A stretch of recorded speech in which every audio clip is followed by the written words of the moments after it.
Greetings, sir and sirettes, and welcome back to Scrap Mechanic with me, Lathrix, and of course, welcome to the secret hideout of the farmers, which apparently everyone knew about except for me, so less secret, more just Lathrix proof. So today, our only real goal is to start setting up our farm back at base to make sure we have some currency to deal with the traders themselves, or at least this lovely bearded fellow over here. So we have things like the spud gun, we have better seeds, we have the mountable spud gun, and eventually things like the spud shotgun and the spud gatler. We can even trade our vegetables for drills and for saw blades for tomatoes and radishes. So the thing is though, well actually beets. The thing is though, over here, we need to give it the actual containment blocks. So these are the packaged blocks of food rather than just giving it the food directly, which means we're going to need way more food than just 5.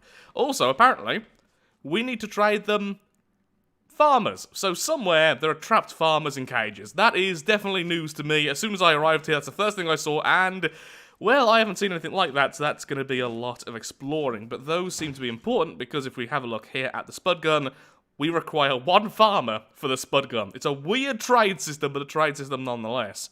Thankfully, though, the mountable spud gun only needs bananas and blueberries. And even to get those seeds, we need other types of vegetables. So, let's get back, and let's get started with our farming. Also, this may be a really ugly just block of wood, but I do kind of love this vehicle. Things, of course, naturally have been attacking cows, because that's all they seem to want to do in this world. There we are. And thank you to everyone who pointed out this is actually their spines. It makes it way more satisfying. Let's build ourselves a water container, shall we? Connect it to a water container with a trigger to water your plants more efficiently.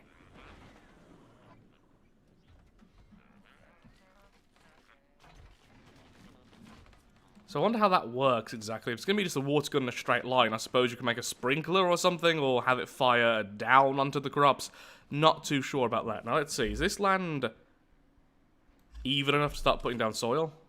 No, yes. Okay, so this area here is essentially where it's going to be. Just set up some walls so the enemy can't get directly to it so we can deal with them and, you know, not have it completely overwhelmed. I wonder if the water gun would affect the robots. I've been told repeatedly that just throwing water on them does actually affect them in some way. I think it stuns them. So, yeah, curious to see what happened there.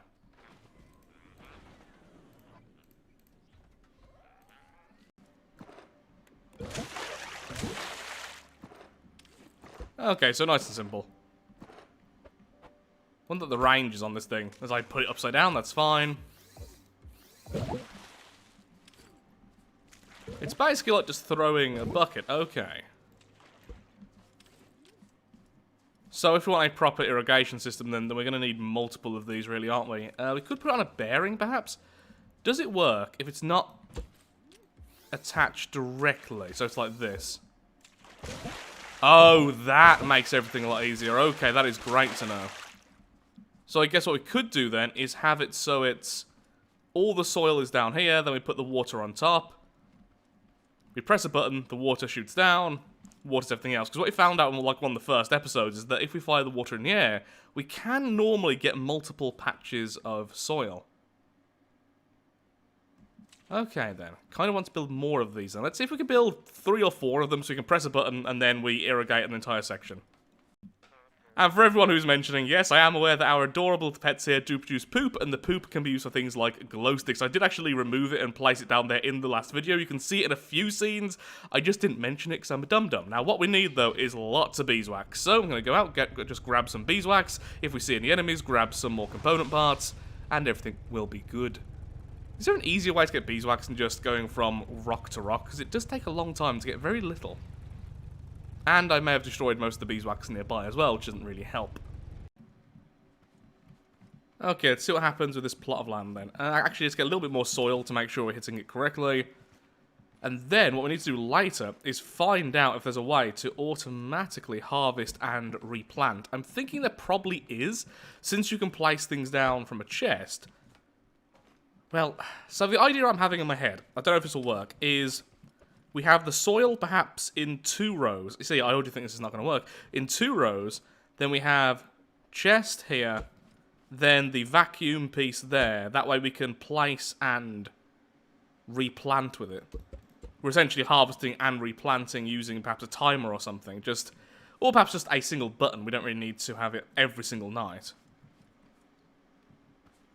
That's an idea just off the top of my head. I'm not sure if that'll work. That'll be something to test out far, far later. Let's grab one more. And bop. That splishes, and we hit 2 pieces. Yeah, that's kind of what I expected, honestly. It's splashing and hitting in between. How about if I do it a few times?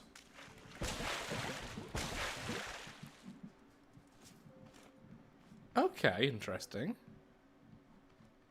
Maybe we should build it higher up. Let's try that. Okay, I've gone a little bit overboard here.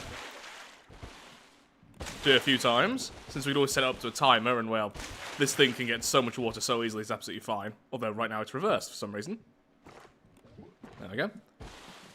And okay, that did much better than expected. Just these 2 corners are still dry, but I feel like if I continued for a little bit longer, they would have been hit as well. Probably don't need it to be that high up, honestly. But it's not too difficult to build up there, so it's no real problem, honestly. Just a bit weird to look at. It's not quite getting those. So it could do then, to make it more reliable, just have this be too wide and drag it along. And again, that goes with my original idea of the whole placing thing. Okay, let's find out if you can actually place and take the seeds using the chest. I know originally all I was going to do is just set up the farm, just set up some walls so it's easier to defend, but I really want to see how the automation is going to play out later. So it turns out that, yep, unsurprisingly, you can use these to plant plants. You can also use them to harvest, since it says that in the description itself. Pick up plants into a chest. So you could, in theory then, have these chests all here, set them all up to a single button, and then every time you want to plant, just press that, everything gets planted. Not sure how you would change this, though, the direction of the vacuum itself, since I can't quite see how you'd automate that, since if you attach something, all that does is actually activate it. I need to manually do that. Unless perhaps one of the logic gates or something can work with that. Either way, though, this is all definitely for the future, though it does seem very, very possible to automate a farm. Or at least mostly automate. At very minimum, just in a few minutes of testing, I've proven you can at least semi-automate it. I am almost certain you can fully automate it if you so desire. So what I'm going to do is just set up the rest of the farm, put some walls down so it's protected from at least a couple of angles to make it a bit easier on ourselves, and then we'll fight the night. So interestingly, one thing I've just noticed is that the timer itself hasn't yet started. So what I think is that you need at least a certain amount of plants before it sets up the whole night raid thing. Well, it turns out you can just put them on their side like this, so they're horizontal, and they do a pretty good job at a decent range. Now, of course, the problem with this is that the water could potentially get in the way of the chests if I ever go with that chest system again. I need to look into that more, just mess around with things, but this is so much easier for now. So I think I'm going to set it up like this, have another row here, and then build a wall around this, and that's going to be that. I might still end up going with the water above. I just think it looks better. It's out of the way, which I really like, and a lot cleaner, but yeah, just for now, we're going to have it on its side instead.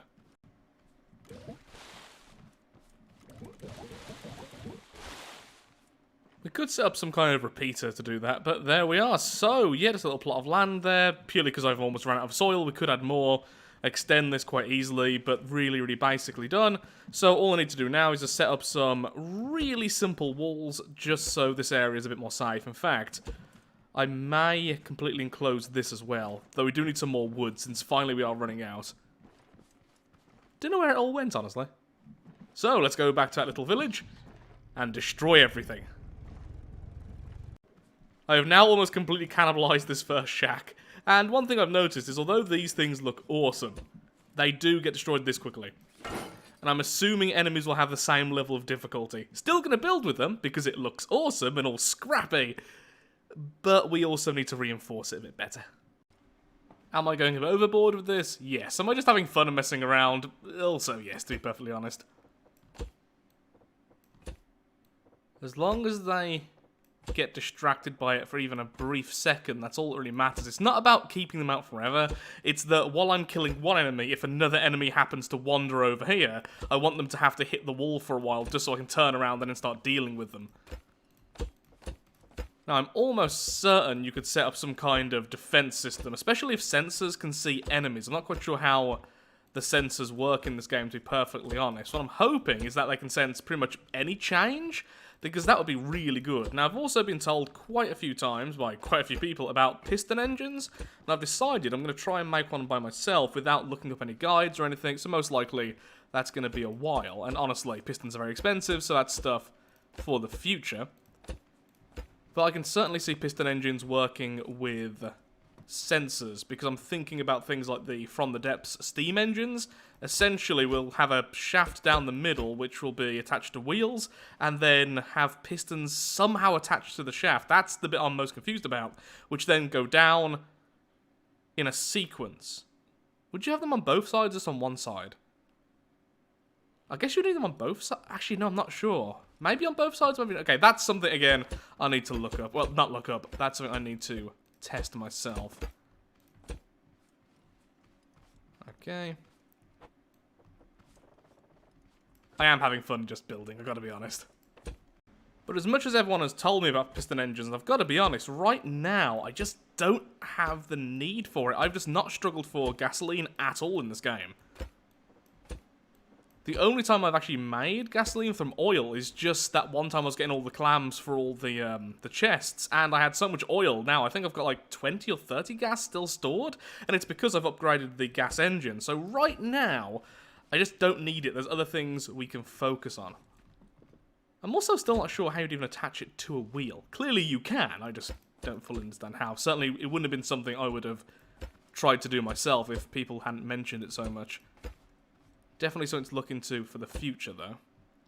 What am I doing here? Yeah, I need to build it out there instead. Let's just do this anyway. Because I can.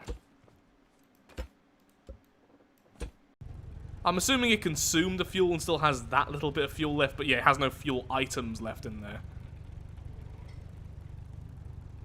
Have I ransacked everything here? There are multiple other shacks which we haven't yet attacked. Nope, there's still this shack left. And there's some down there, and there's some down there. So we're absolutely fine for just basic resources. Okay, a little bit in the future, since I had to go and harvest some more resource, and I ended up building our first ever logic gate of the season. Huzzah! These things are gonna be everywhere. So this is really, really simple. It's just so I can open and close the door on both sides, and that's just about it. So as you can see, I can open and close it just fine on this side. If I go inside, I can do the same on the other side. So all we have is the logic gate here set to AND, which means it needs both of the inputs to be active for this to send an output. The logic gate sends the output to our controller over here. The controller then controls the bearing. Why do I have the controller so far away? I don't know. But essentially, if we turn off one of the switches, it no longer is sending both inputs, which means this isn't sending an output, so this defaults to its original position. If both are active, then the door opens. Nice, simple, even I can understand it first time trying. And so we have a door which opens and closes on both sides, and I'm going to do the same on the other side. Why? Because I'm having fun right now. Yes, I know I'm meant to be farming. But look, I also have the idea to set up an automatic water cannon to defend us, because we don't have spud guns at the moment, though apparently the enemies are actually scared of the drill. The drill and the saw blades and stuff, they will actively avoid it, even if it's off. So we could just have drill bits all along this wall, and therefore the enemies will never approach it. But that's really expensive. Okay, let's set up the other wall over here. So we have a door set up on both sides. Then we'll try and hide these a bit better. Either way, I do need one more logic gate then, which I have enough for, but then I don't have enough for the controller, do I? Of course I don't. Yeah, we're going to need more stuff again. Could just get back to work on the farm. You know what, we're just being silly. Plus, we need more circuits, which the enemy will drop, so we may as well set everything up then. So we have this wall over here. I don't even know if the enemy are going to be able to jump over this. They might be able to. It's just really, really cheap. It's just all the stuff we managed to find from the shacks, with a little bit of wood behind it. We have this here. I've just barricaded the other side, just in case. In fact, I'm going to open this so I can actually see inside, just in case some enemies arrive. And most importantly, we have a do not enter sign, which if they're disrespecting that, they do deserve a hammer to the face, to be perfectly honest. So we're going to plant them all, and then we're just going to seal this off. Oh look, they do eventually lose their humidity. That's interesting. Okay, now you two come with me. And the bearing. That was the idea for an automated defense system, which kind of works, honestly. It's just we need a timer for it or something, something to repeat the control. Because what you can do is essentially something like this. Okay, I'm getting away now, aren't I? Yep, sure, it's facing upwards. That connects to the bearing. We control that with a switch, control this with a switch as well. That drains water, so it constantly fires as it spins. And if the enemy are indeed weak against water, that can harm them. The problem is, if you have a switch, it only activates the water once, so you just have a spinning water gun, not actually firing anything. Oh, I kind of want at least this, though, before we start. Where's the timer? I'm sure there is a timer, which actually is quite cheap. Nope, this is all for next time. Our first wave, we're just going to defend ourselves with our own hammer. Okay, let's have some carrots. We have loads of potatoes already, plus I didn't see that for trade. I think the potatoes are just literally ammo in this game. Just put some blocks so I can build if I need to. Okay, and let's just put down some stuff then.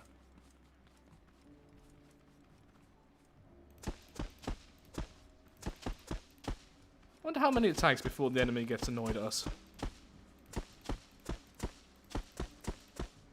No one yet.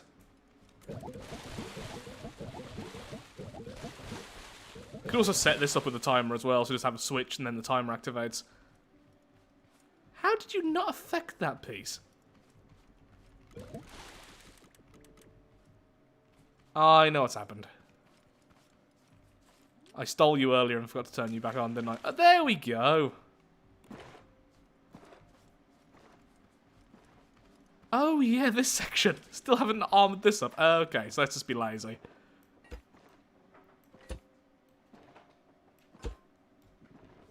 Last thing we want is the enemy destroying these, because they are pretty expensive. Again, a bit over the top. Yeah. Do I care? No. So things I want to build then. More controllers, I want to build timers, need to build pistons at some point. I can think of a few ways to defend the farm using pistons. I really want an automated defense system, that would be amazing. The enemy's pathing seems quite predictable. Why am I doing it this way? Well, that could have been done easier. So I think you could probably exploit that using pistons. I would be amazed if you couldn't, especially with the drills and such. Okay.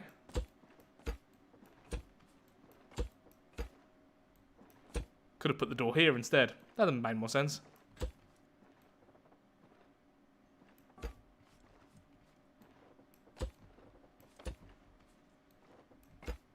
There we go.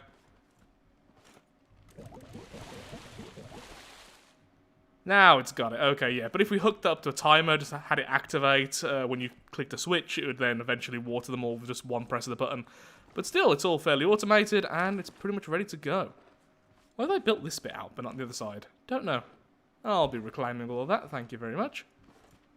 Also, is this really just attached by one single block? Yeah, let's make that a bit more fortified. So two things I do actually need to look into rather than just try and figure out myself. Is there an easier way to get glue? And is there an easier way to get beeswax? Because both of these seem very tedious and you need a lot of both. Considering it's 3 of these clams for a single glue, it does take a while. Now with beeswax, we're just going through it in the tens and it's difficult to even get tens.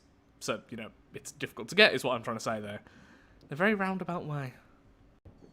I just found out something rather silly. If you're underwater, you can throw infinite water underwater. Yeah, I don't quite see how this is working. I mean, it's good, because it means if you're near the water, you can just bombard an area of water to farm, for instance. But, yeah, seems a bit silly. Okay, we're getting close now. Gonna have to up the brightness in editing. Because I can't see a thing already. Something occurs to me. If I have a timer, I could automatically feed these things, couldn't I? Oh, no, I really need a timer. At some point, I'll make a proper little glass container for all of you. Little terrarium. So I can collect your poops. Oh, yeah, I could make some glow sticks so I can see what I'm doing during the night. That would be good, wouldn't it? Ah, I have almost all the... Thank you, poop. It's going to start any second now. Come on, let's put the poop into the machine to get the shinies. I was about to say, do I only get one glow stick per set? No, we get 4. That's really good.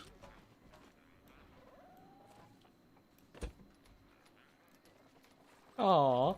This is definitely less efficient, though, because I'm sharing all this cardboard between them. When it's a set amount per poop. But they're all getting a fair share, but I don't care, they're so cute. Saying that, I also have pet giant land snails in real life, which I find absolutely adorable. So, you know, my opinion on cute. Whoa, that goes miles.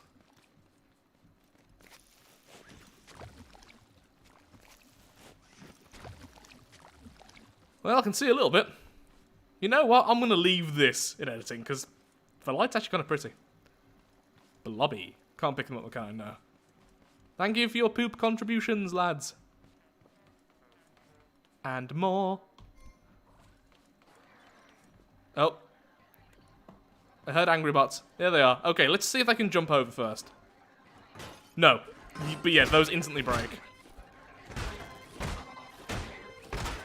Once again, the walls aren't really there to stop them. It's just so if I'm being distracted and attacking something else, they won't instantly walk in. Oh, I can hear something. Okay, it's at the door.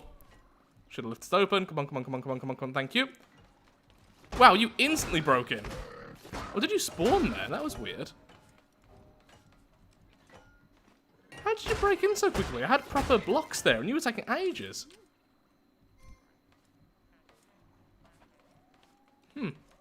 That's interesting. I mean, these sections are only there for decoration, I know that much. But yeah, I had like proper, Oh, I'm being dumb. This is why. Because if I build like this, that's terrible. Does anyone want to guess why? It's because if someone wants to then destroy this bit, the whole thing falls down. That's why we need it to be either just a solid block, or at least have poles throughout it. That way it's a bit more structurally sound. Okay.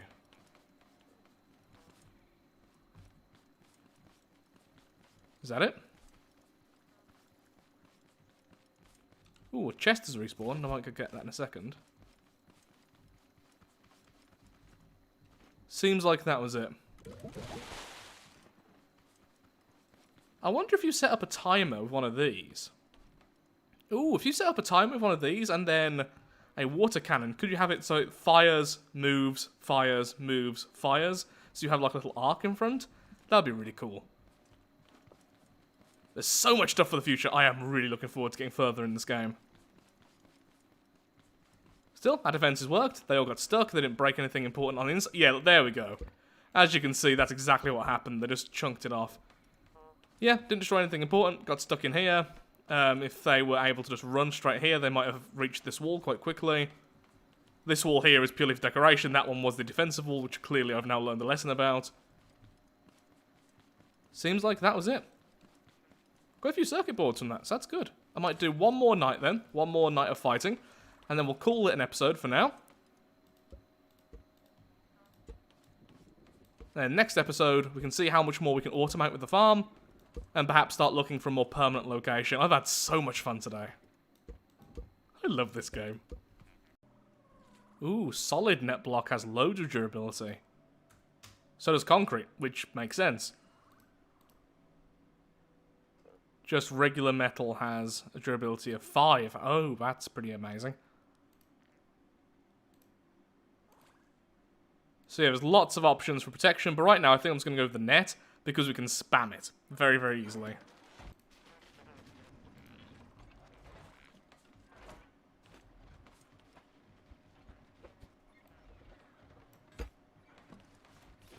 this stuff actually does pretty well. This, yeah, again, decoration.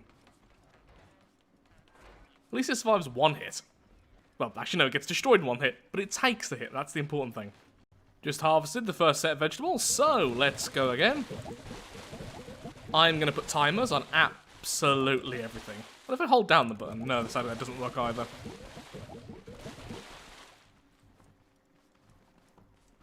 Okay, got plenty of time. I need some more glue. Back into the ocean. To make a chemical, you need a bucket. Oh, I know what that'll be. There's like a chemical spill down there. I'm assuming filling it full of chemical will allow you to make bottled chemical. That certainly makes a lot more sense. Let's make some more cardboard as well for our little babies.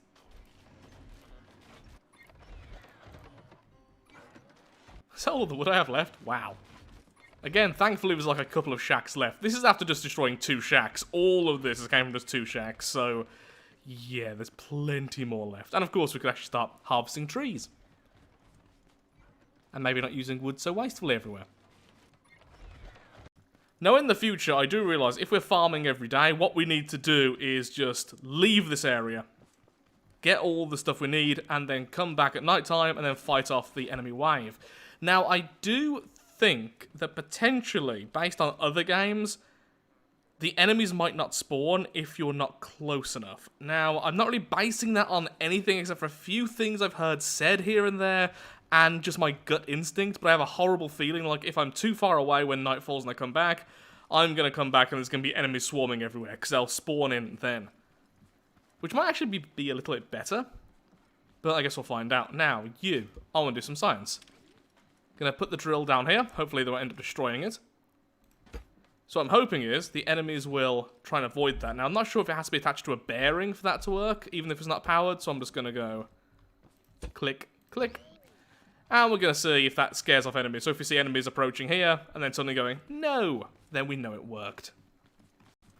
We also just need to extend our farmland, honestly, because this is not that much in terms of yield every day. It's just not. So we could just extend this both ways, just extend the wall around it, and realistically, if I really wanted to defend more efficiently, what I would do is not really have any defense in here, move all of this outside, and then just defend this small area. What I've got right now is just way too much space.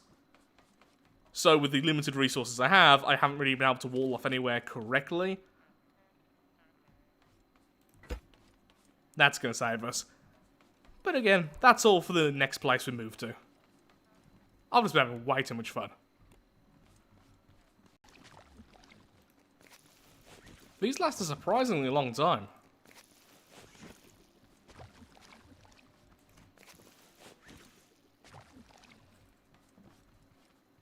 "20 seconds until the next wave."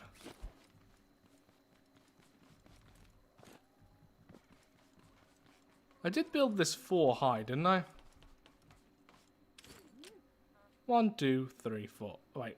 Yes, 4.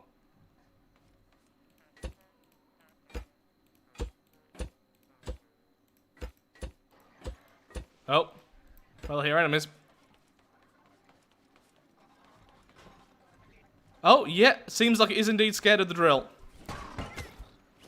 So if we just have drills all along the wall, then that would be fantastic. How did you get inside? Must have spawned on the other side. That's where I really should have been focusing on. Okay. Their spawning seems a bit weird.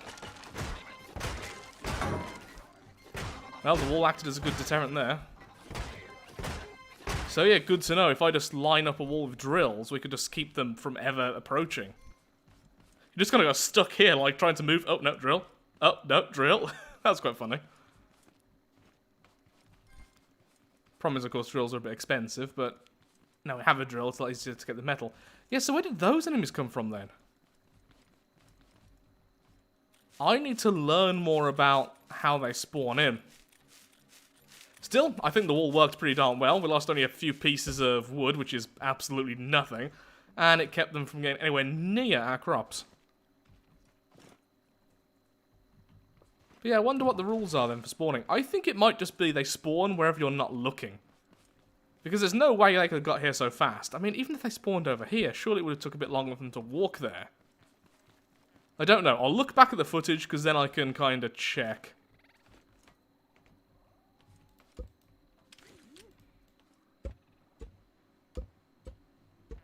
Either way, still stuff to learn, but I think we're making very quick progress, which I am really happy with. Got our first logic gate, got our first little farm set up, got our little bit of defense. Now rebuilding the defense out of the spines of our enemies, which, you know, is a pretty darn metal thing to do. I mean, surely that should scare them, right? Oh, what's Lathrix making that wall out of? Oh, it's Larry's spine. They liked Larry. Of course, now Larry is dead. And a wall. So at least Larry's useful. Well done, Larry. Be like Larry. Well, with that, I'm afraid I am all out of time for today's video. If you have enjoyed today's video, then of course, likes, favourites, shares, comments, all that good stuff helps out me, helps out the channel, and most importantly, shows that Scrap Mechanic is a series you wish to see continued in the future. Once again, I have had so much fun today. I've been loving the series so far, and thank you so much for the support. It's not doing as well on the channel as other series, which is potentially a bit of a problem, but honestly, I'm just having so much fun, it's hard to really care. So I do hope those who are watching are certainly enjoying it. Thank you so much for watching. See you next time. Do take care, and goodbye. Time to do a bit of research on the enemy spawning patterns, which is weird to say out loud.